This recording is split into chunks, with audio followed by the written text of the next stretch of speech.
দারুণ স্বাদে হোটেল স্টাইলে এই বুটের ডাল রান্নাটা মাংসকেও হার মানাবে।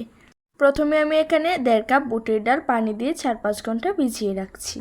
4-5 ঘন্টা পর পরিষ্কার করে ধুয়ে লবণ পানি দিয়ে ঢাকনা দিয়ে ঢেকে সেদ্ধ করে নিব। সেদ্ধ করা হয়ে গেলে চুলা থেকে নামিয়ে নিব। এবার বাগারের জন্য আমি 4টি শুকনো মরিচ বেছে নিচ্ছি। 4টি পেঁয়াজ ও 2টো রসুন কুচি দিয়ে ভালোভাবে বেছে নিব। সাথে অ্যাড করে দিচ্ছি 1/2 চামচ পাঁচফোড়ন। দিয়ে দিচ্ছি কিছু আস্ত গরম মশলা, 2টি তেজপাতা, 3টি দারুচিনির টুকরো, 3টি লং, পরিমাণ মতো লবণ, 1/2 চামচ করে হলুদ, মরিচ, ধনিয়া ও জিরার গুঁড়া দিয়ে দিব। 1/2 চামচ আদা বাটা দিয়ে ভালোভাবে কষিয়ে নিব। কষানো হয়ে আসলে অ্যাড করে দিব সেদ্ধ করে রাখা ডাল। ডালটাকে মশলার সঙ্গে ভালোভাবে কষিয়ে নিব। কষানো হয়ে আসলে এ পর্যায়ে অ্যাড করে দিব 2 কাপ গরম পানি। ঢাকনা দিয়ে ঢেকে রান্না করে নিব।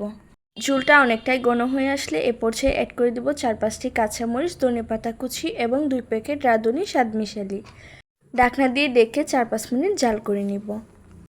এই তো তৈরি হয়ে গেল হোটেল স্টাইলে বুটের ডাল রান্না। ভাত, রুটি, পরোটা, লুচি যে কোনো কিছুর সাথেই পরিবেশন করা যায়। সহজ পদ্ধতিতে আজ শেয়ার করলাম বুটের ডাল রান্না। এরকম আরও সহজ রেসিপি পেতে আমাদের সঙ্গেই থাকুন।